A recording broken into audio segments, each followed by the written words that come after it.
கிறிஸ்துவுக்குள் பிரியமான சகோதர சகோதரிகளே, இந்த நாள் டிவைன் வேர்ட் உங்களை சந்திப்பதில் மிக்க மகிழ்ச்சி. ஒரு சூழ்நிலை, இக்கட்டான சூழ்நிலைக்குள்ள என்ன மாட்டிட்டு இருக்கீங்களா? மனுஷரால எந்த உதவியும் செய்ய முடியாது, ஆண்டவர் தான் அதுல உதவி செய்யணும் அப்படின்ற நிலைமையில இருக்கிறீங்களா?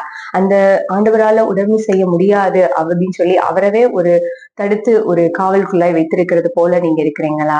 உங்களுடைய சுய பலத்தினால முண்டி அடித்துக் கொண்டு இருக்கிறீங்களா? அந்த மாதிரி சூழ்நிலை இருக்கிற உங்களுக்கு எல்லாம் தேவனுடைய வார்த்தை இந்த நாள்ல வருகிறதுங்க.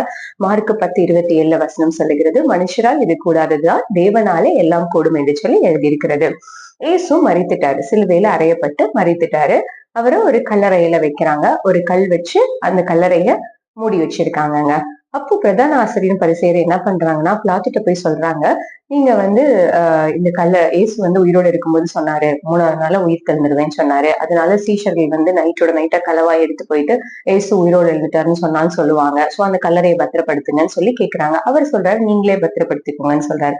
இவர்கள் போய் என்ன செய்யறாங்கன்னா, மத்தேயு 27 கடைசி வசனத்துல பாத்தீங்க அப்படின்னு சொன்னா, கல்லுக்கு முத்திரை போட்டு காவல் வைத்து கல்லறையை பத்திரப்படுத்தினார்கள் என்று சொல்லி எழுதியிருக்கிறது. இந்த மாதிரி சூழ்நிலைங்க நம்ம இருக்கிறோம். ஆண்டவரால முடியாது, அவர் மரித்து போயிட்டாரு அப்படின்னு சொல்லிட்டு அவரை வந்து ஒரு லிமிட்குள்ள அவரை நம்மள அடக்கி வச்சிடுறோங்க. அந்த கல்லுக்கு முத்திரை போட்டுட்டாங்களாம், காவல் வச்சாங்களாம், கல்லறையை பத்திரப்படுத்தினாங்களாம். ஆண்டவருக்கு அதுதான் வழியா?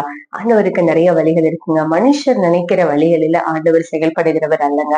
அவருடைய வழி வேற, தனியான வழிங்க. அவர் வந்து வேற பாதையில, நீங்க நினையாத பாதையில, ஆனா அழகா அற்புதமா உங்களை நடத்துவாருங்க. அப்படிப்பட்ட சூழ்நிலையில இயேசு உயிரோடு எழுந்தார். அந்த கல் வந்து பெரிதா இருந்தது என்று சொல்லி எழுதியிருக்கிறது மார்க்ல. அந்த கல் புரட்டி தள்ளப்பட்டிருந்தான். நீங்களே அடைச்சு வச்சாலும் அதை ஆண்டவர் உங்களுக்காக புரட்டி தள்ளுவாருங்க. இந்த நாளில அவரை நீங்க லிமிட் பண்ணாதீங்க, அவரை அடக்காதீங்க. இது ஆண்டவராலையும் செய்ய முடியாது, இது என்ன செய்யறதுனே தெரியல அப்படின்னு நினைக்காதீங்க. மனுஷரால் கூடாதவைகள் எல்லாம் தேவனால எல்லாம் கூடுங்க.